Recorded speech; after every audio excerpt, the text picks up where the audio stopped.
평강으로 인도해 주실 줄 믿습니다. 아멘. 교회 소식 말씀드리겠습니다.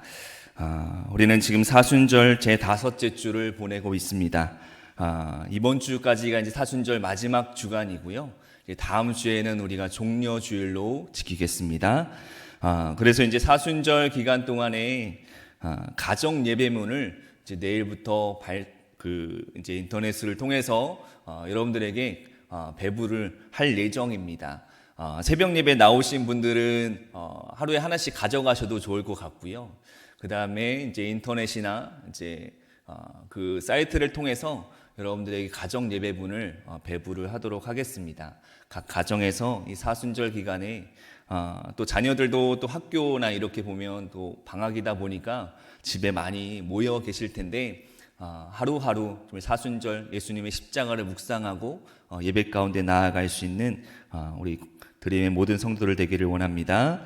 월삭 감사 예배가 4월 1일 수요일 오전 5시에 있겠습니다. 다음 주에 이제 종려 주일 지나고 나면 이제 월요일부터 우리는 고난 주간을 보내게 됩니다. 이제 고난 주간에 새벽 기도회로 계속해서 모이도록 합니다. 오전 5시에 이 자리에서 함께 모이도록 하겠습니다. 그리고 수요 연합속회 4월까지 우리 연합속회로 모이도록 하겠습니다. 기억하시고 또 수요일에 또 함께 모이셔서 예배 드리고 싶다면 함께 오셔서 예배 드리셔도 좋습니다. 코로나19로 어려움을 겪고 있는 우리 필리핀 답답교회 교인 가정을 위해서 교회에서 필리핀 선교회에서 후원금을 전달하였습니다. 사진 몇 가지 올려주시면 좀 보도록 하겠습니다. 저희 나라도 지금 사실 코로나로 많이 어려움을 갖고 있지만 이 필리핀 지역도 굉장히 많은 어려움을 겪고 있습니다. 또 선교사님은 또 이제 밖에 출입도 못하실 정도로 굉장히 그 선교 사역에 많은 어려움을 겪고 있으신데 그 어려움을 겪고 있는 우리 답답교회 성도들을 위해서 후원금을 전달하였습니다. 함께 계속해서 기도해 주시면 감사하겠습니다. 가정별 헌금함 고유 번호가 책정되어 있습니다. 지난주에 다시 안내를 드렸는데요. 위에 번호들이 적혀 있어요. 위에 것이 자기들 번호세요. 밑에가 아니라 그 자기의 고유 번호들이 있으신데 그 고유 번호들은 안내 데스크에 확인하시면 그 번호는 바뀌지 않습니다.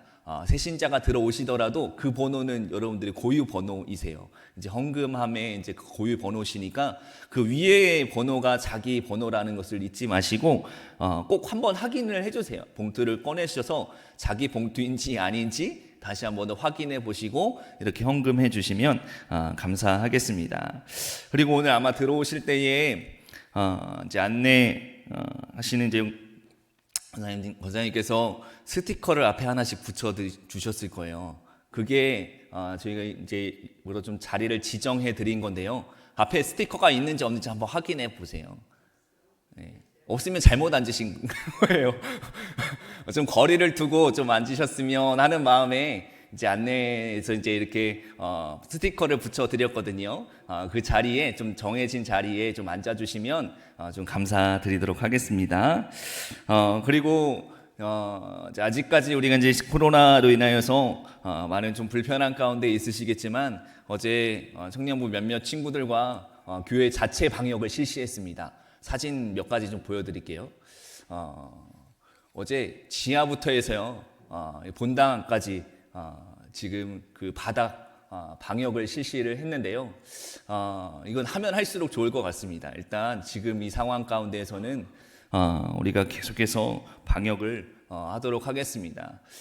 그래서 함께 또 동참해 주실 분들은 시간이 정해지면 함께 좀 동참해 주시고 저게 방역이 그냥 뿌려서 되는 게 아니라 또 닦아야 된대요. 닦아서 이렇게 또 정리를 해야 될 그런 상황들이 있기 때문에 많은 또 인력이 필요하기도 합니다. 그래서 함께 좀 동참해 주시면 방역할 때 안내해 드리면 함께 동참해 주셔서 귀한 성전에 아름답게 꾸며질 수 있도록 준비되어질 수 있도록 협력해 주시면 감사하겠습니다. 네, 오늘 우리에게 주신 하나님의 말씀 보겠습니다. 히브리서 11장 8절에서 10절 말씀입니다. 히브리서 11장 8절에서 10절입니다. 제가 봉독해 올리겠습니다.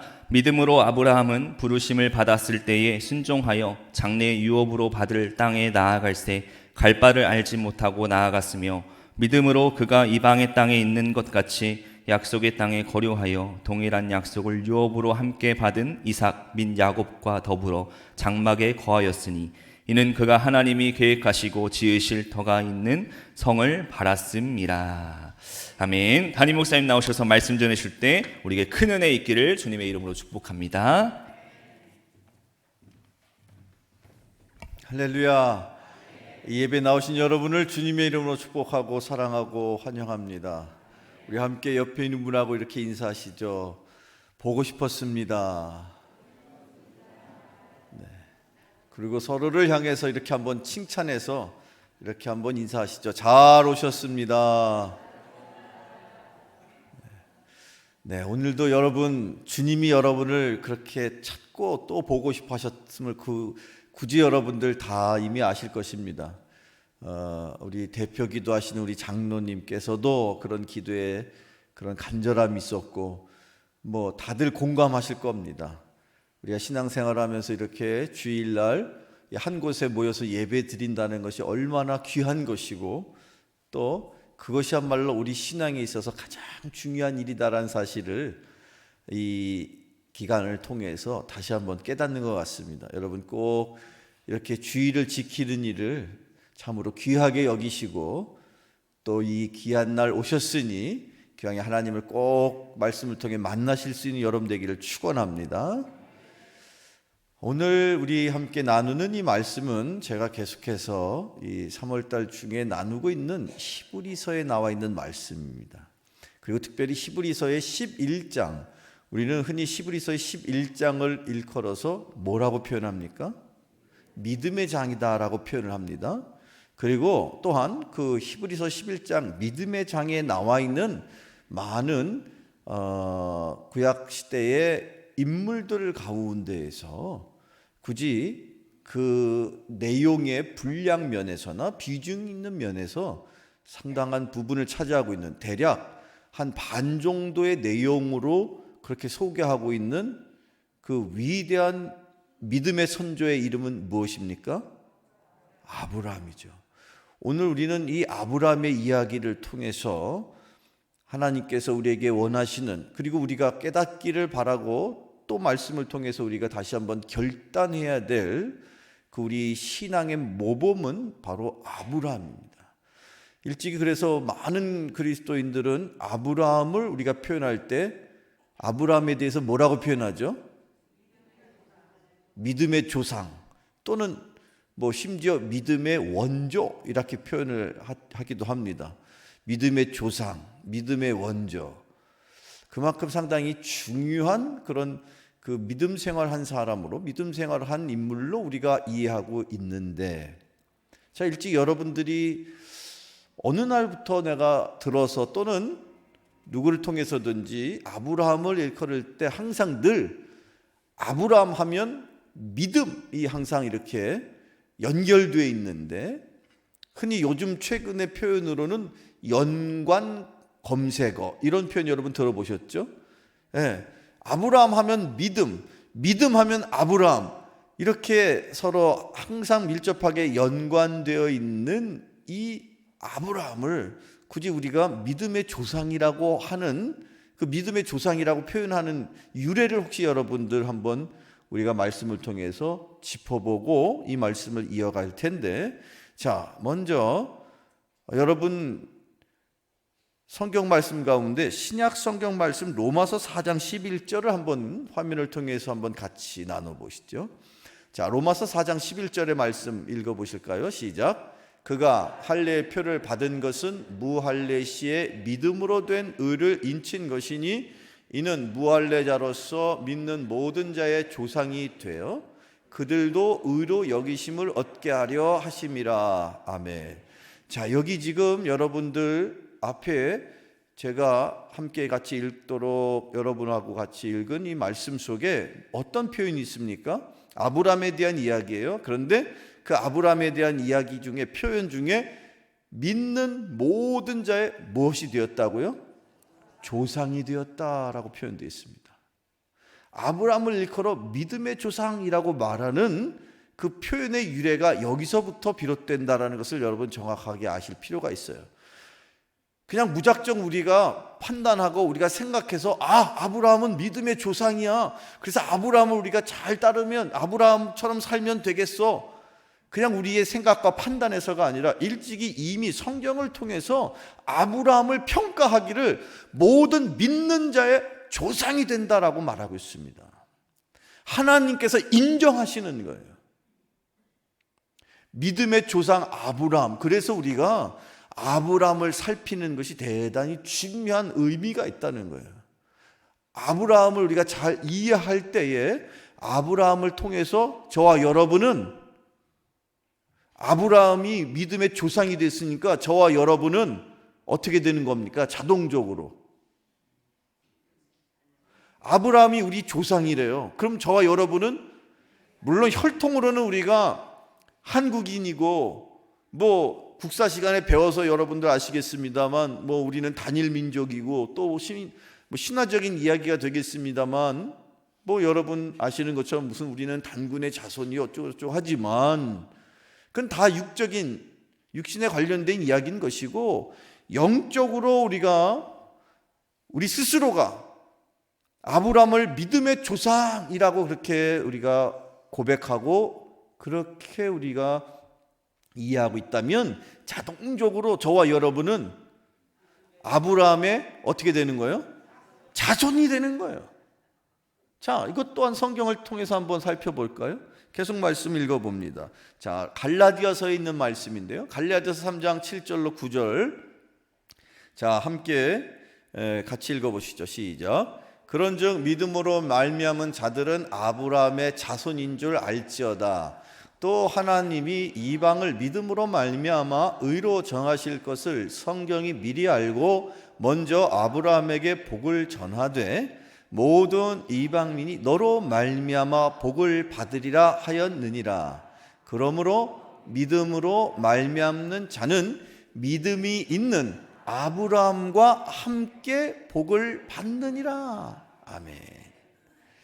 자, 여기 갈라디아서 이 3장 7절에 저와 여러분을 향한 표현이 뭐라고 표현되어 있느냐?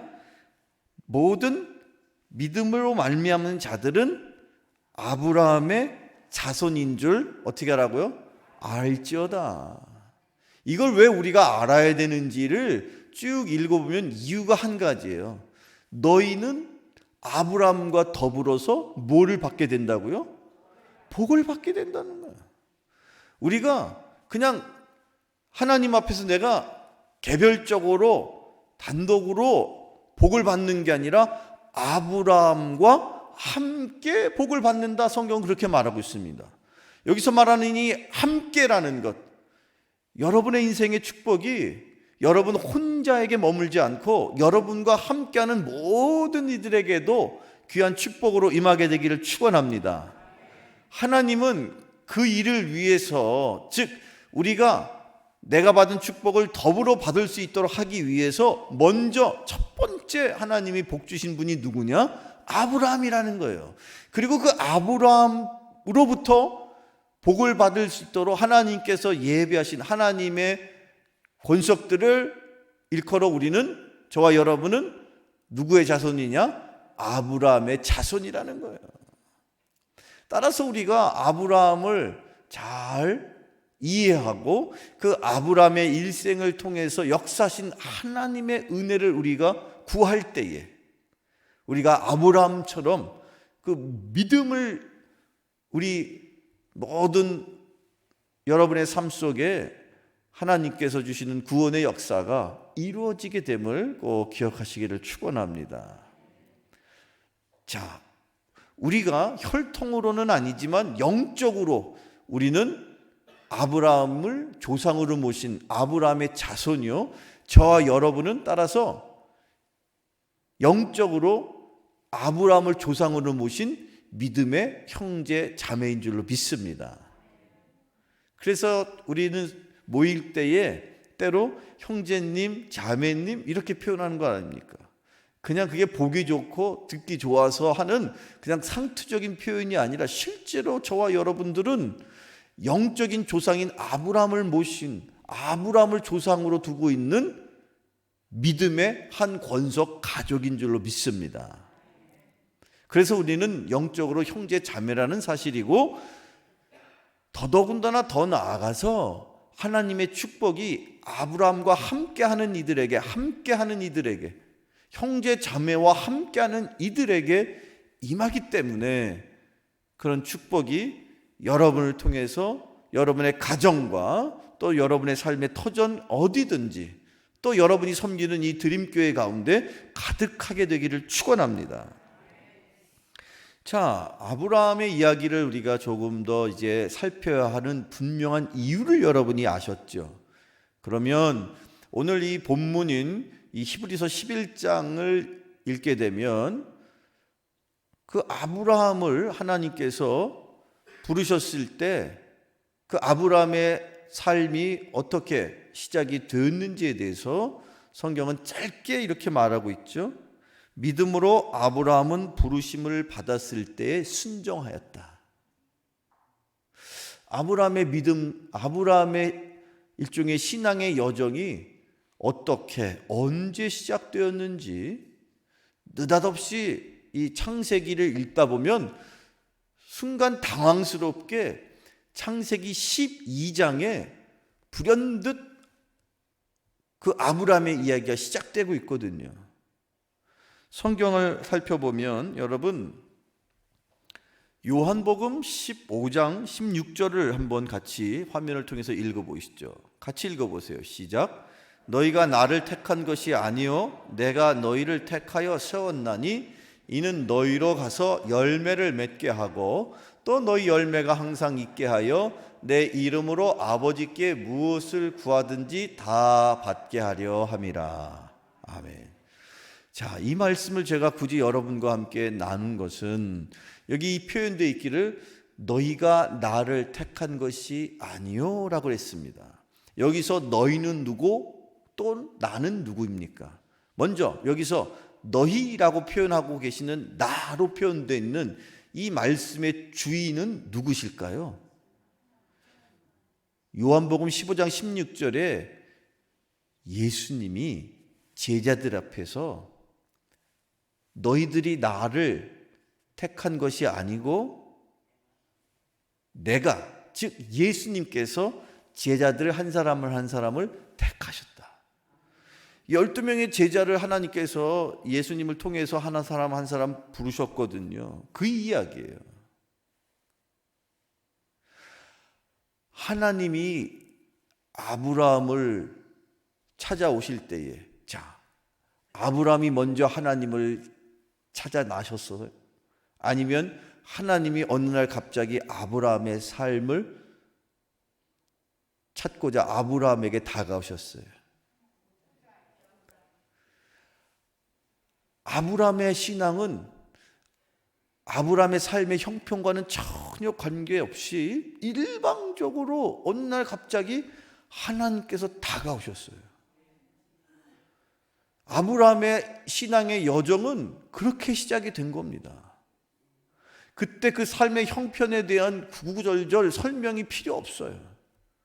아브라함이 당시에 어떤 형편에 있었고 그의 삶이, 물론 그 이후에 아브라함의 이야기 12장의 이야기 이후를 쭉 읽게 되면 아하, 당시에 아브라함이 어떤 형편이었겠다라는 것을 미루어서 알 수는 있죠. 나이는 그때 당시에 75세였고 그런데도 불구하고 당시에 아이가 있었다 없었다?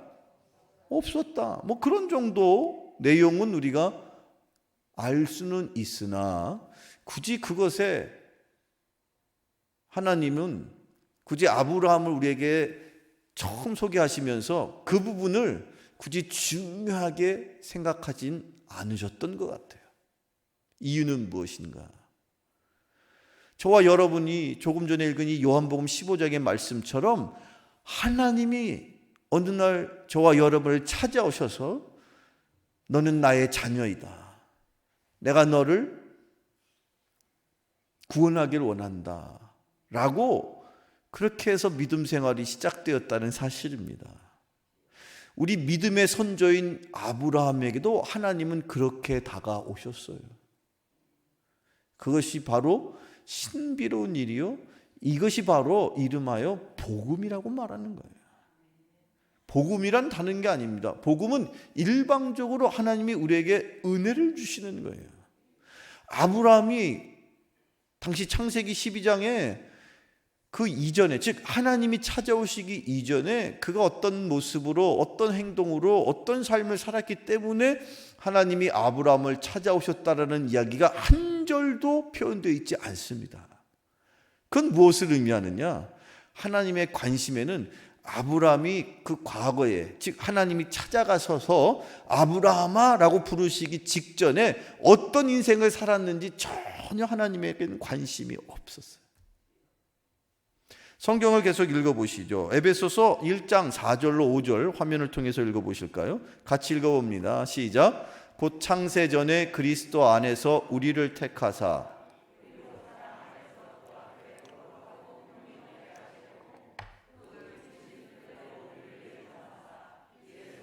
말미암아 자기의 아들이 되게 하셨으니. 아멘. 하나님께서 사도 바울을 통해서 에베소 교인들에게 이렇게 말씀하십니다. 창세전에 그리스도 안에서 우리를 택하셨다. 사랑하는 우리 드림교회 가족 여러분, 하나님 앞에 여러분이 부르심을 받아서 이 순간 이곳에서 주님을 섬기며 이 드림교회 권속으로 신앙생활을 하고 계시는 저와 여러분, 하나님이 여러분을 언제 부르셨습니까? 하나님이 여러분을 언제 부르셨다고 말씀하고 있습니까? 하나님이 언제 여러분을 선택하셨습니까? 창세전에. 목사님, 사실은요, 제가 인생을 지금 이렇게 되돌아보니까 제 인생에서 힘들고 어려워가지고 도대체 이 사람 저 사람 찾아다녀도 도와줄 사람 없고 너무너무 억울하고 너무너무 힘든 상황에서 어찌할 바를 모르다가 얼떨결에 그래 내가 한번 교회라도 가봐야지 라는 심정으로 그때가 몇 년도였지 하면서 떠올리실 분들 계시죠. 그러나 성경은 그 이전에, 심지어 우리가 이 땅에 존재하기도 훨씬 이전에 사도 바울은 그렇게 표현하고 있지 않습니까? 언제라고요? 창세전에. 여기 이 순간 이 자리에 여러분들이 이 드림교회를 섬기는 성도로서, 집사로, 권사로, 장로로 하나님이 창세전에 예비하시고 부르신 줄로 믿으십니까? 아브라함을 찾아가신 하나님, 여전히 저와 여러분을 찾아오셔서 창세전에 내가 너를 구별하였다. 창세전에 내가 너를 자녀 삼기 원했다고. 그런 하나님의 음성이 이 순간 여러분의 심령 가운데 들려지기를 축원합니다.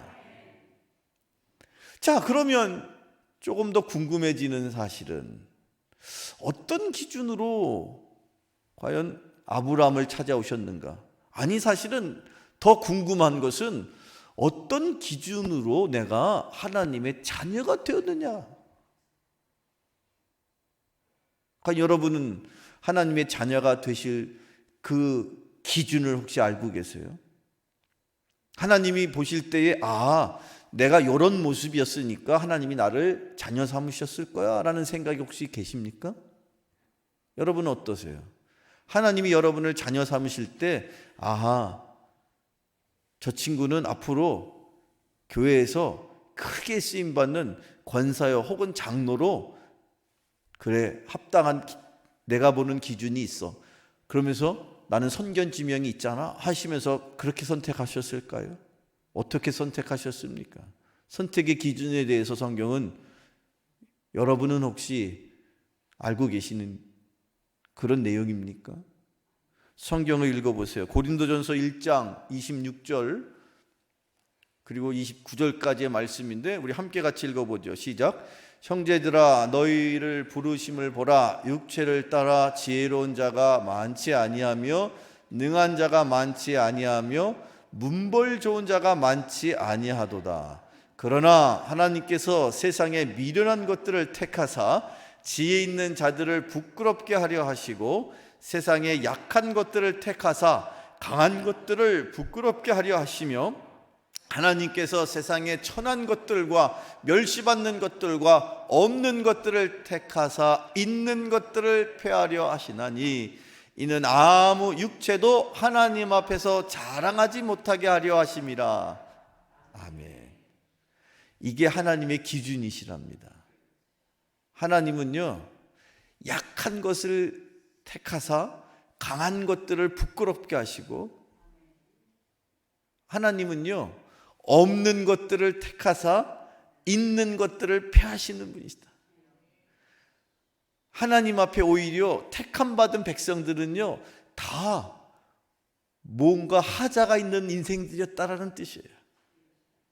하나님께서 택하신 기준은요, 하나님 보실 때 하나님의 표현으로는 없는 자들이라는 거예요. 있는 자들이 아니라 뭐 할 게 없는 자들이냐? 자랑할 게 없는 자들. 아무 육체라도 내가 하나님 앞에 이런 모습으로 선택받았습니다라고 한마디 누구에게도 자랑할 수 없는, 세상 사람 앞에서는 오히려 부끄러운 존재일 수밖에 없는 그런 사람, 오히려 그런 사람을 하나님이 찾아가셨다, 선택하셨다. 그 중에 선택받은 사람, 우리가 알고 있는 믿음의 조상 누굽니까? 아브라함이죠. 아브라함의 인생도 따지고 보면 생각해 보세요. 75인데 지금 그때 당시 상황에서 나이가 드실 만큼 드셨는데, 문제는 그때 당시에 그 가정과 가문에 자손이 없다 하는 것은요, 일종의 그 인생에 미래, 소망이 없는, 아무런 그 사회에서 인정받을 수 없는 그런 존재라는 의미입니다. 그러니까 지금 이 시대에 뭐 여기 불임 때문에 이렇게 많이 힘들고 어려워하시는 그런 가정들, 그런 개인들도 계시겠으나 그런 분들 이해하고 들으십시오. 당시 시대 속에서, 구약 시대, 즉 아브라함의 시대에는 그 가정에 자손이 없다는 것은 그 인생에는 아무런 소망도 없고 하루하루의 삶에 의미가 없는, 그냥 살았으나 죽은 것과도 같은 그런, 참으로 당시에 존중받을 수 없는 그런 존재, 그런 인생을 살고 있다, 그런 의미입니다. 그래서 그랬을까요? 하나님께서 누구를 찾아가시느냐? 아브라함을 찾아가시는. 하나님의 그 기준, 하나님의 그 선택 가운데 저와 여러분이 있음을 믿으십니까? 우리가 세상에 나아갈 때 그런 하나님의 각별하신 은혜를 우리가 고백한다면 그게 바로 복음입니다. 하나님 앞에 나설 수 없을 뿐 아니라 세상 사람 앞에서도 자랑할 것 없는 그런 존재임에도 불구하고 하나님이 우리를 찾아오셨다라는 사실, 그런 놀라운 복음이 여러분의 삶 속에 다시 한번 기억되실 수 있기를 축원합니다. 그 복음의 능력은요, 복음을 발견한 사람의 삶을 변화시킵니다. 복음으로 그의 한 인생이 바뀌어지는 거예요. 복음은요, 놀라운 능력을 갖고 있는데 그 복음을 접한 사람, 복음을 발견한 사람, 복음을 접하고 그의 인생을 다시 한번 하나님 앞에 재정립한 인생은 그 복음의 능력으로 그의 삶이, 그의 삶의 모습이 어떻게 되느냐? 바뀐다는 거예요. 변화된다는 거예요. 그런 인생이 여러분의 인생이길 축원합니다. 복음으로 여러분의 인생은 변화되셔야 돼요. 지금도 여러분 여전히 하루하루 우리는 그 변화되어 가는 과정 속에 있지 않습니까? 그것이 바로 우리 하루하루의 삶의 의미 아닙니까? 오늘 또 부족하지만 하나님이 또 내일을 기약해 주시고 그렇게 해서 우리가 하루하루 그렇게 하나님이 우리에게 주신 그 은혜를 우리의 삶 속에 드러내놓을 수 있다면 그런 은혜가 여러분에게 임하기를 축원합니다. 디모데후서 1장 9절을 우리 말씀을 함께 같이 나누실 텐데 디모데후서 1장 9절의 말씀을 같이 읽어보실까요? 시작. 하나님이 우리를 구원하사 거룩하신 소명으로 부르심은 우리의 행위대로 하심이 아니요 오직 자기의 뜻과 영원 전부터 그리스도 예수 안에서 우리에게 주신 은혜대로 하심이라. 아멘. 하나님의 은혜로 우리가 부름을 받았다는 겁니다. 저도 마찬가지요. 여러분 각자가 하나님의 은혜를 통해서 여러분을 이 드림교회 교인으로 또한 담임 목사로 부르신 줄로 믿습니다. 제가 기회 있을 때마다 우리 부교육자들에게 우리 스태프들에게 늘 전하는 그 메시지가 그 이야기가 여기 이곳에 오셔서 뭐 부목사님으로 또는 전도사님으로 또 전도사님 중에는 교육 전도사님, 찬양 전도사님 또 심지어 얼마 전에 우리 드럼을 반주하시는 드럼하는 청년은 아니구나 결혼했으니까 형제 우리 성도님 앞으로 이제 집사 직분도 받고 여기 교회를 더 열심히 잘 섬겨서 또 이 교회의 기둥과 같은 역할을 감당하기를 축원합니다. 네. 본인은 쑥스러워가지고 아멘을 못 하시는데 처음에 저하고 이렇게 같이 아주 오래전에 전에 있던 교회에서 처음 사역할 때는 정말 아주 파릇파릇한 청년이었는데 물론 지금도 그렇지만 지금은 이제 청장년이 되어가지고 이렇게 한 가정을 일구어 나가는 가장의 역할을 하시는데 바라기는 오늘 이 말씀 속에서 하나님께서 창세전에 은혜 가운데 부르셨다, 선택하셨다. 그런 다짐과 각오가 여러분에게 있기를 축원합니다. 제가 우리 같이 사역하는 우리 스태프들에게 늘 고백하는 게 나도 물론이지만 여러분 한 사람 한 사람이 다 하나님의 은혜로 하나님의 선택으로 창세전에 이곳에 부름받은 것이다. 저만이 아니라 저와 여러분 모두가 다 이 드림교회를 섬길 수 있도록 창세전에 하나님의 부르심을 받은 줄로 믿습니다. 자, 다시 아브라함의 이야기로 돌아가서 아브라함을 부르신 하나님, 아브라함을 선택하신 하나님은 그 아브라함을 왜 선택하셨느냐, 왜 부르셨느냐. 이제 우리의 질문은 그 다음 질문으로, 즉 아브라함을 선택하신, 아브라함을 찾아가신, 아브라함을 부르신 이유가 무엇이냐를 우리가 깨달아야 합니다. 이유가 무엇입니까? 아브라함을 찾아가신 이유가, 아브라함을 부르신 이유가, 그것도 아브라함 무엇 때문일까? 자, 성경 말씀 여러분 한번 같이 찾아보시는데 창세기 12장, 이제 본격적으로 창세기를 통해서 아브라함의 이야기가 시작되는 부분이에요. 그 유명한 아브라함의 이야기를 우리 창세기 12장에서 살피게 되는데, 자, 그 중에서 창세기 12장 2절 3절을 읽어보시죠. 시작. 내가 너로 큰 민족을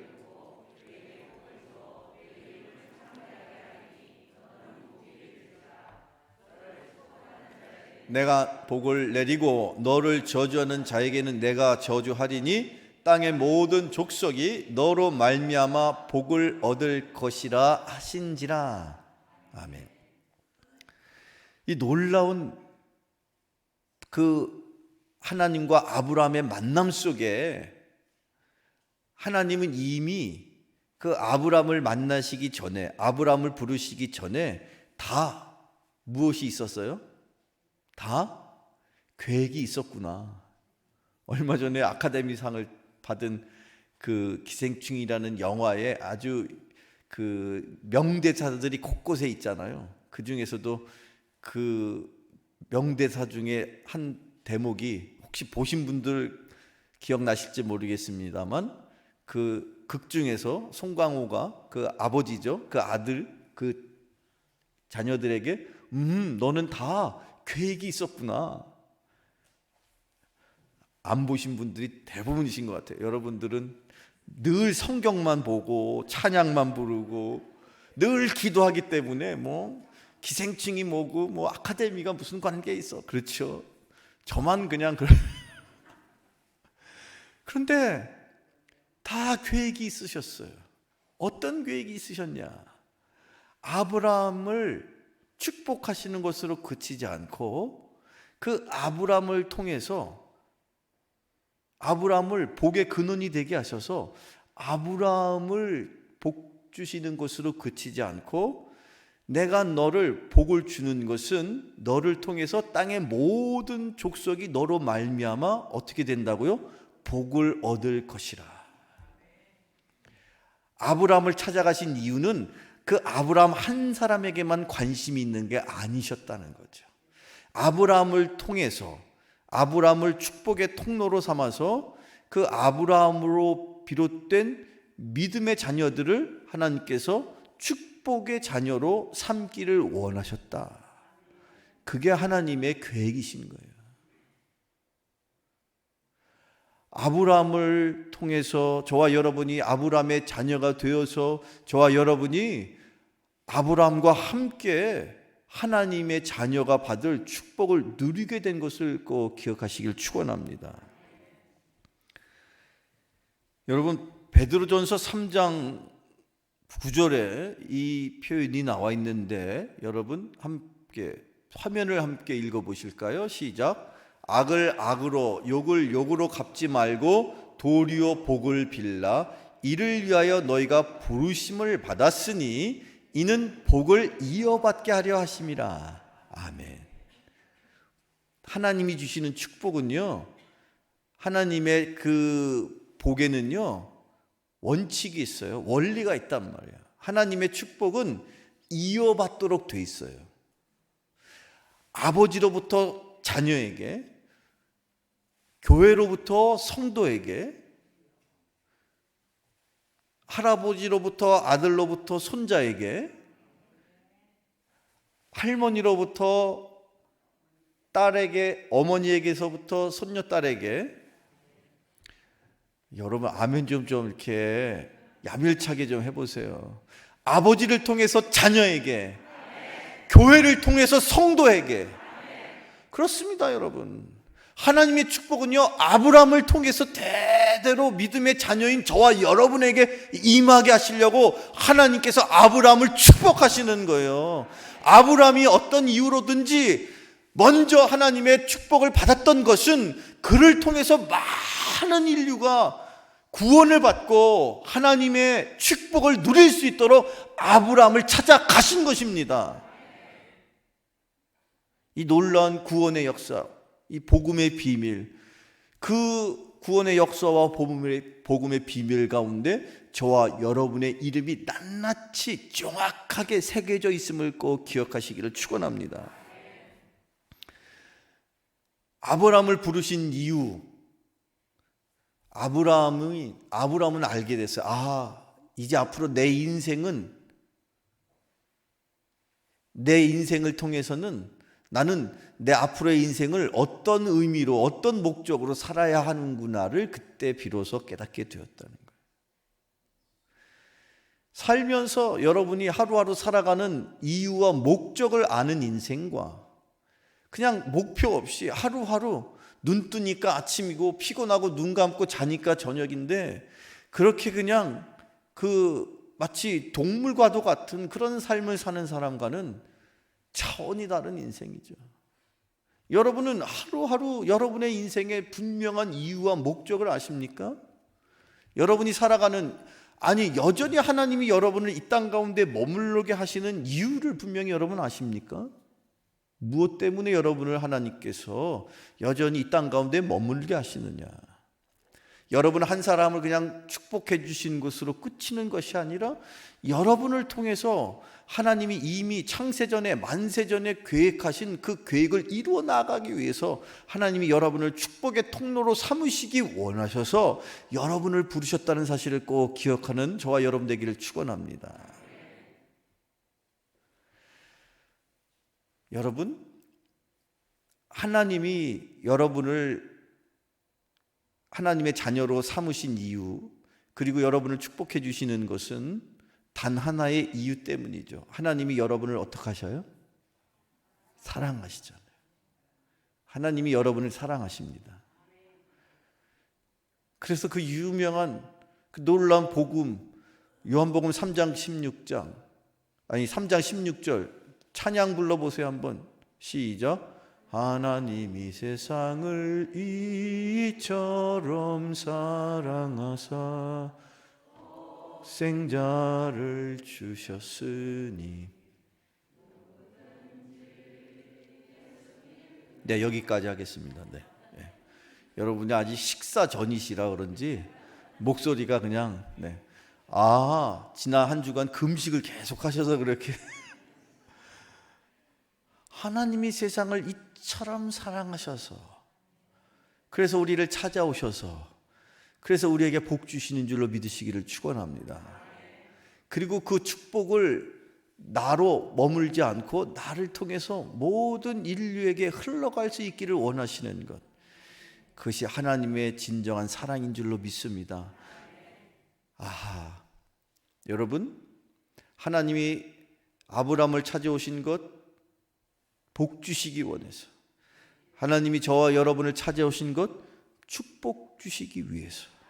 그런데 그 축복이 아브라함에게만 머물지 않고, 또한 그 축복이 여러분과 저에게만 머물지 않고 아브라함을 통해서 많은 믿는 이들에게, 저와 여러분을 통해서 우리의 가정과 또 우리의 직장과 사회와 우리의 일터와 우리의 교회와, 여러분 아멘 할 때까지 우리의 민족과 우리의 교회가, 우리의 열방이 하나님의 사랑으로 채워지기를 원하시는 것이 하나님의 섭리요 아브라함을 찾아오신 분명한 이유인 것을 꼭 기억하시길 축원합니다. 여러분, 그게 바로 세상을 향하신 하나님의 사랑이고, 그것을 우리는 이름하여 두 글자로 뭐라고 표현하는지 아세요?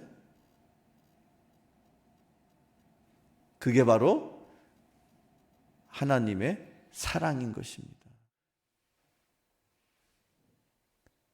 여러분, 하나님의 사랑을 우리가 받은 존재로 하나님의 사랑을 나로만 머물지 않고 하나님의 사랑을 세상을 향하여 전하는 것, 그걸 두 글자로 뭐라 그래요?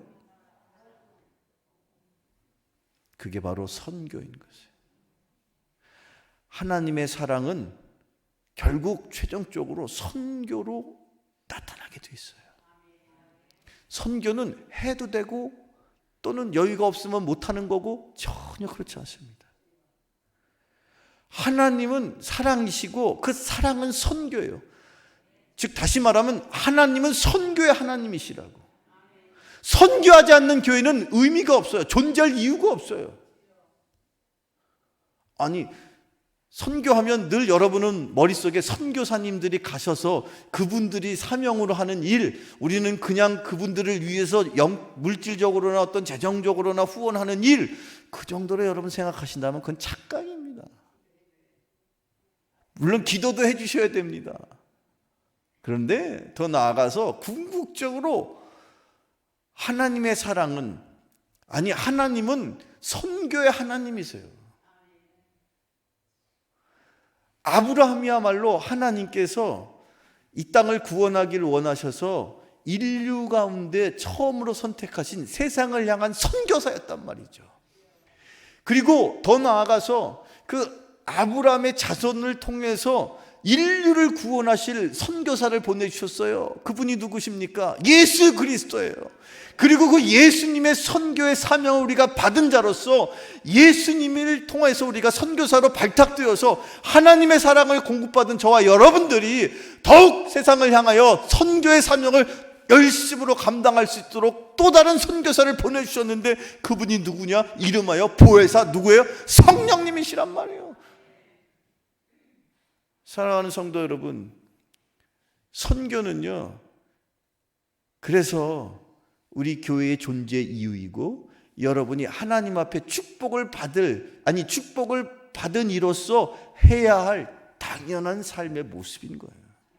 어떤 특별한 누군가만 선택받고 누군가만 사명받고 누군가만 하나님의 은혜로 마치 열정이 불같이 떠올라서 저 남들이 가지 않는 오지를 향하여 가는 그 사람만이 선교가 아니라, 저와 여러분 하나님께서 왜 부르셨습니까? 복 주시기 위해서 부르셨습니다. 저와 여러분을 통해서 여러분의 가정과 여러분의 삶의 터전과 우리 교회를 축복해 주시기 위해서 여러분을 부르셨습니다. 그리고 그 사랑을 받은 자로서 그 사랑을 세상에 전하는 것, 그것이 바로 하나님의 사랑을 먼저 받은 자가 해야 할 당연한 일인 줄로 믿으시길 축원합니다. 자, 그랬을 때 아브라함이 그 하나님의 부르심을 받았을 그 상황에 아브라함의 모습을 우리가 한 번 더 살펴볼 필요가 있죠. 다시 한번 창세기로 돌아가면 창세기 12장 4절을 한번 보세요. 창세기 12장 4절 말씀 화면을 통해서 함께 읽어보실까요? 시작. 이에 아브라함이 여호와의 말씀을 따라갔고 롯도 그와 함께 갔으며 아브라함이 하란을 떠날 때에 75세였더라. 아멘. 자, 여기 이제 아브라함이 하나님의 말씀, 하나님의 음성을 들었어요. 너의 본토 친척 아비의 집을 어떻게 하라고요? 떠나라. 그때 아브라함의 나이는 몇 살이었다고요? 75세. 물론 아직 그의 이름이 아브람으로 여전히 이름이 바꿔지진 않았지만 75세라는 나이가 그때나 지금이나 아브라함 때의 75세랑 지금의 75세가 어떤 의미의 차이가 있을지는 모르겠지만 여기서 굳이 그의 나이가 75세였더라라고 이렇게 사족을 달듯이 표현하고 있는 이유는 있겠죠. 무슨 이유입니까? 75세라는 나이가 뭔가 무엇을 새롭게 시작하기 위해서 하나님이 떠나라 했을 때 떠날 수 있는 그런 쉬운 나이가 아니다라는 사실을 우리에게 전하고 있는 것이죠. 그런데 아브라함은 무려 그의 나이가 75세였음에도 불구하고 하나님이 떠나라 했을 때 떠났는데 심지어 그는 어디로 가야 할지를, 어디로 갈 바를 알았어요? 몰랐어요? 몰랐는데 그냥 떠나라 했으니까 가는 거예요. 선교라는 게 뭘 어떻게 해야 되는지 선교를 여러분들 준비를 이렇게 하고 저렇게 하고 그냥 사랑하는 마음을 가지고 어디든지 그냥 가시는 거예요. 조금 전에 우리 광고 시간에 필리핀 답답교회 교인들 지금 코로나19 때문에 필리핀도 아주 엉망진창입니다. 거의 전혀 그 시민들이 어디 자유롭게 다니다가는 그냥 바로 체포되고 하기 때문에 어려운 환경에 있는데, 그러다 보니까 일용직에 있는 우리 필리핀의 교인들이요, 하루 일당으로 먹고 사는 그런 가정들이 제법 있는데 그 가정들이 이제는 어디 돌아다니면서 일할 때를 찾을 수가 없으니까, 일하기는 무슨 집에만 그냥 머물러 있어야 되는데 그 가정들마다 얼마나 힘들고 어렵겠습니까? 당장에 먹을 쌀이 있어요? 어떡합니까? 그렇다고. 그런 소식을 우리가 접했을 때 그러면 어떻게 해야 되지? 뭐를 어떻게 도와줘야 되지? 그런 것을 굳이 깊이 있게 회의를 해가지고 모여가지고 결의를 해가지고 찬성은 몇 명, 반대는 몇 명, 한 가정당 얼마씩 전해주고, 이거는 선교가 아니에요. 선교는요, 그냥 사랑의 마음으로 그 하나님의 사랑을 그냥 두서없을 수 있지만 마치 갈 바를 알지 못하고 아브라함이 떠나라 했더니 예 하고선 갔던 것처럼 그렇게 갈 수 있는 그런 사랑, 그런 은혜, 그런 사명이 저와 여러분에게도 있기를 축원합니다. 아브라함은 그냥 말씀을 듣고 그냥 따라갔어요. 말씀 따라 그냥 갔어요.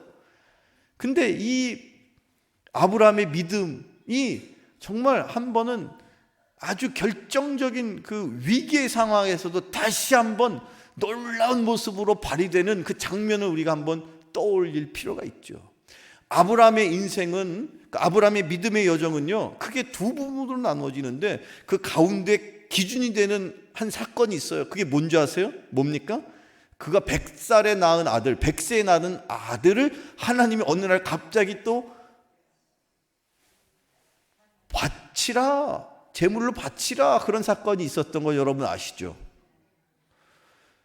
이 얘기를 처음 듣는 사람처럼 눈을 껌뻑거리는 분은 뭐 어떻게 돼야 되는 거야? 그냥 이걸 안다고 난 전제하고 말씀을 드려야 되는데, 어느 날 그렇습니다. 아브라함이 100살에 낳은 아들, 얼마나 금지옥엽, 자기의 생명조차도, 아니 자기 생명보다 더 귀한 존재, 자기 생명이 있다면 오히려 자식을 위해서 자기 생명을 오히려 헌신할 만큼 그렇게 자기 생명보다 더 귀한 존재인 그 아들 이삭을 바쳐라. 하나님이 그런 말도 안 되는 그런, 생각해 보면 그런 말씀을 하신 적이 있었죠. 자, 성경을 읽어보고 창세기 22장 1절로 3절, 창세기 22장 1절로 3절을 한번 같이 읽어보실까요? 시작. 그 일 후에 하나님이 아브라함을 시험하시려고 그를 부르시되 아브라함아 하시니 그가 이르되 내가 여기 있나이다. 여호와께서 이르시되 내 아들 내 사랑하는 독자 이삭을 데리고 모리아 땅으로 가서 내가 내게 일러준 한 산 거기서 그를 번제로 드리라. 아브라함이 아침에 일찍이 일어나 나귀의 안장을 지우고 두 종과 그의 아들 이삭을 데리고 번제에 쓸 나무를 쪼개어 가지고 떠나 하나님이 자기에게 일러주신 곳으로 가더니. 아멘. 그 전날 아브라함에게 하나님이 찾아가셔서 너의 아들을 바쳐라. 처음에 그 소리를 들었던 아브라함이 어떤 심정으로 그 소리를, 내가 환청을 들었나? 잘못 들었나? 어떤 마음이었을지 전혀 모르겠어요. 왜냐? 성경은 그것에 대한 표현이 전혀 일체 없으니까. 그런데 하나님이 아브라함에게 아들 바쳐라고 한 그 직후에 그 아브라함의 모습을 22장, 창세기 22장 3절은 우리에게 이렇게 전하고 있습니다. 잘 들어보세요. 아브라함이 아침에 일찍이 일어나. 아브라함이 왜 아침에 일찍이 일어났어요? 이건 뭘, 아브라함의 모습에서 우리에게 뭘 전하길 위해서 굳이 아브라함이 아침에 일어났다라고 표현하지 않고 일찍이 일어났다고 표현하고 있느냐? 그렇죠.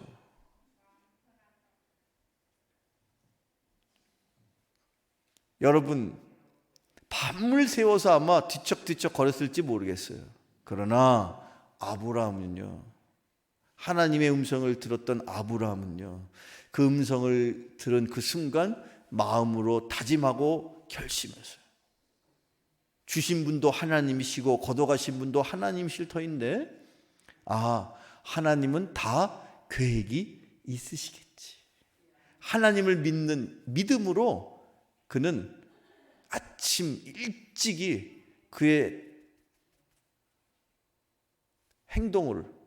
행위를 하나님 앞에 순종을 우리에게 전하기 위해서 성경은 아브라함의 모습을 아브라함이 아침에 일찍이 일어났다라는 것을 굳이 거기에 표현하고 있지 않습니까? 사랑하는 성도 여러분, 하나님께서 여러분을 향하여서 어떤 말씀, 어떤 음성을 들려주시든 어떤 뜻을 여러분이 하나님 앞에 깨달았든 그것을 즉시 순종할 수 있는 여러분 되기를 축원합니다. 자꾸 미루는 것은요, 조금 있다가 할게요 라고 여러분 스스로 나는 언젠가는 할 거야 라고 말하는 그런 생각들을 향해서 하나님은 뭐라고 말씀하시느냐? 내가 너에게 명한 것 미루는 건 불순종이야. 내가 너에게 말했던 것 그것은 즉시 행하는 거야. 누구처럼? 아브라함처럼. 여러분이 아브라함과 같은 믿음의 자손이라면 우리 믿음의 조상인 아브라함을 닮으셔야 되지 않겠습니까? 계속해서 말씀을 우리가 함께 읽어보실까요? 사도 바울의 이야기입니다. 사도 바울의 이야기 로마서 11장 29절을 함께 같이 읽어보죠. 사도 바울은 이렇게 우리에게 가르치고 있습니다. 같이 읽어보세요. 시작. 하나님의 은사와 부르심에는 후회하심이 없느니라. 아멘. 하나님이 여러분을 부르셨습니다. 그 하나님의 부르심에는, 그 하나님의 은혜로 여러분을 부르심에는 후회하심이 없다. 혹시 여러분들 가운데는 신앙생활 하실 때에 내가 이럴 줄 알았으면 한 50쯤 넘었을 때부터 믿을 걸, 그러는 분 계세요? 내가 이럴 줄 알았으면 한 70세쯤 은퇴한 다음에 내가 주님을 열심히 믿을 걸, 그러신 분 계세요? 하나님의 은혜로 여러분이 선택받았음을 믿으십니까? 하나님의 선택에는 후회하심이 없다. 하나님이 여러분을 택하심에는 후회하심이 없다는 거예요. 오늘 제가 여러분과 함께 나누기를 원하는 마지막 말씀입니다. 그 하나님의 선택 앞에 평생토록 하나님 앞에 헌신하며 살았던 사도 바울은 일찍이 신약시대의 그리스도인들을 향하여 자신 있게 이렇게 우리에게 권면하고 있습니다.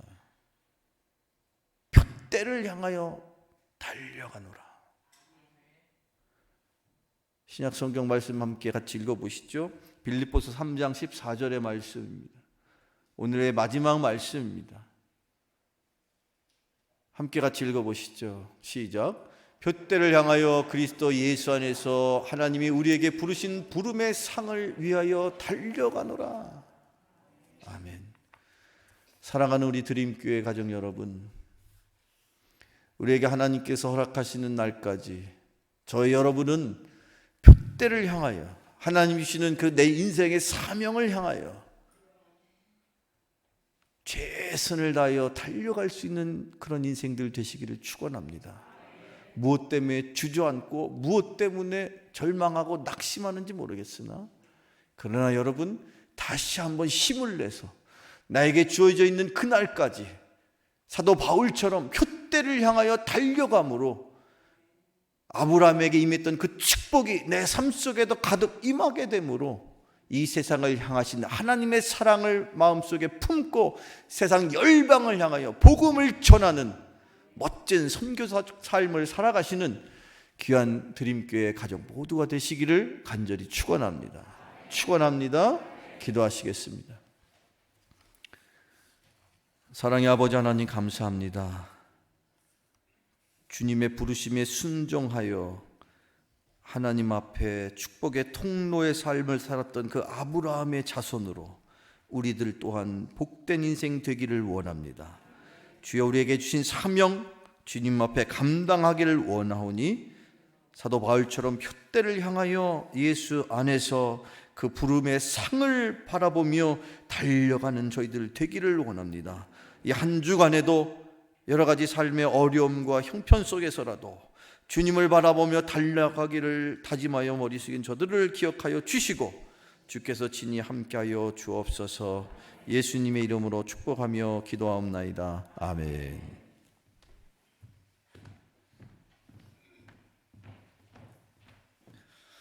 네, 찬양하시면서 준비한 예물 드리겠습니다.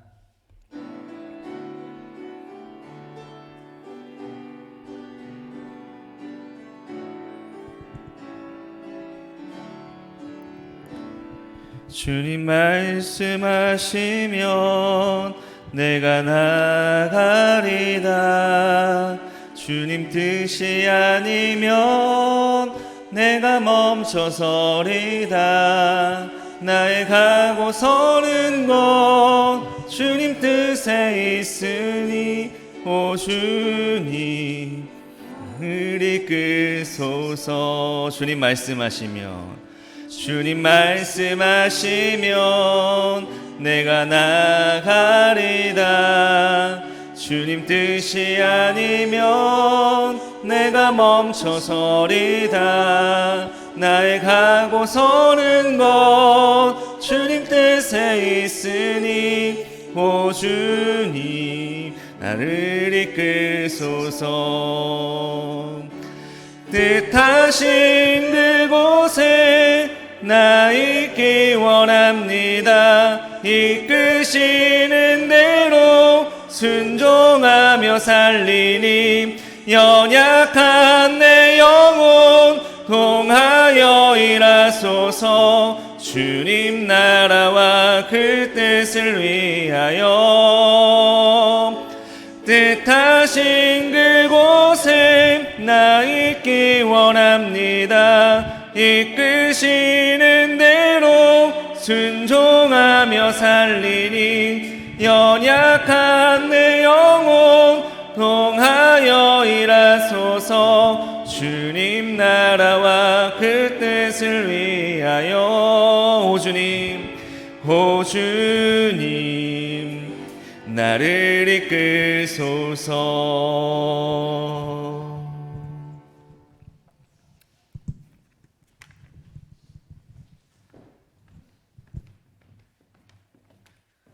사랑의 아버지 하나님, 감사합니다.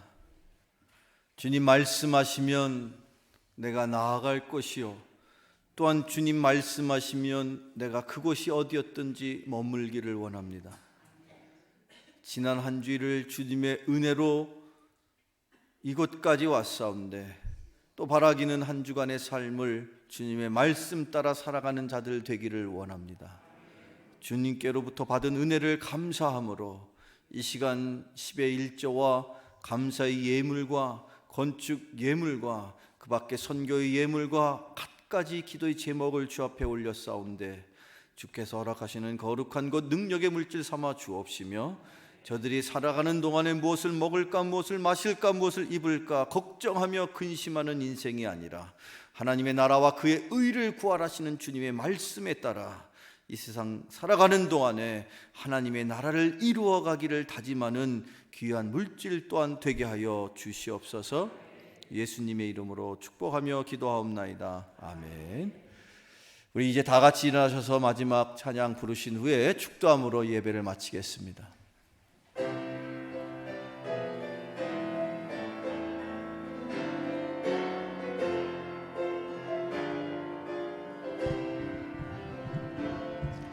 주님 다시 오실 때까지 나는 이 길을 가리라. 좁은 문, 좁은 길, 나의 십자가 지고 나의 가는 이 길 끝에서 나는 주님을 보리라. 영광의 내 주님 나를 맞아 주시리. 주님 다시 오실 때까지 나는 일어나 달려가리라. 주의 영광 온 땅 덮을 때 아멘. 나는 일어나 노래하리. 우리 다 같이 두 손 들며 주님을 찬양하겠습니다. 사모하는 주님, 온 세상 구주시라면 내 사모하는 주님 영광의 왕이시라. 주님 다시 오실 때까지, 주님 다시 오실 때까지 나는 일어나 달려가리라. 주의 영광 온 땅 덮을 때 나는 일어나 노래하리. 아멘. 내 사모하는 주님 온 세상 구주시라. 내 사모하는 주님 영광의 왕이시라. 우리 오늘 주신 말씀을 기억하며 주님 앞에 이 한 주간도 다짐하며 주님 앞에 살아가기로 결단함으로 하나님 함께하여 주시기를 원합니다. 우리 다 같이 통성으로 주님 앞에 기도하며 나아갑니다. 거룩하신 아버지 하나님 감사합니다. 주님께서 저희들을 구별하시고 세상 가운데서 하나님의 자녀 삼아 주셨사온데 아무것도 자랑할 것이 없는 인생, 주님 다시 한번 내 인생을 되돌아보며 이것까지 왔사오니 이것이 하나님의 은혜임을 이 시간 고백합니다. 주님이 말씀하시는 그곳에 내가 있기를 원합니다. 주님 허락하시는 그곳에서 하나님의 사랑을 증거하는 축복의 인생을 살기를 원합니다. 저들을 통하여 많은 열방을 구원하기를 원하시는 주님, 선교의 사명을 감당하는 여기 드림교회가 되기를 원합니다. 주여 내 인생을 주님 앞에 올렸사오니 아버지 주여 받아주옵시고 저들의 삶이 온전히 하나님의 은혜로 채워져 한 주간도 주님과 동행하며 승리하며 복음의 역사를 이루어 나가는 인생들 다 되게 하여 주시옵소서. 이제는 성부, 성자, 성령의 크신 축복이 아브라함처럼 하나님 앞에 구별된 인생을 살기를 다짐하고 세상 끝날까지 주님과 동행함으로 그 복음의 역사 가운데 한 페이지를 쓰기를 또한 원하여 머리 숙인 드림교회의 모든 권속들과 또한 저들의 헌신과 수고를 통하 이 땅 가운데 주님의 핏값으로 세워진 필리핀의 또한 네팔의 교회와 그곳에 속한 모든 권속들 머리머리 위에 이제부터 영원토록 함께 하옵시기를 간절히 축원하옵나이다. 아멘.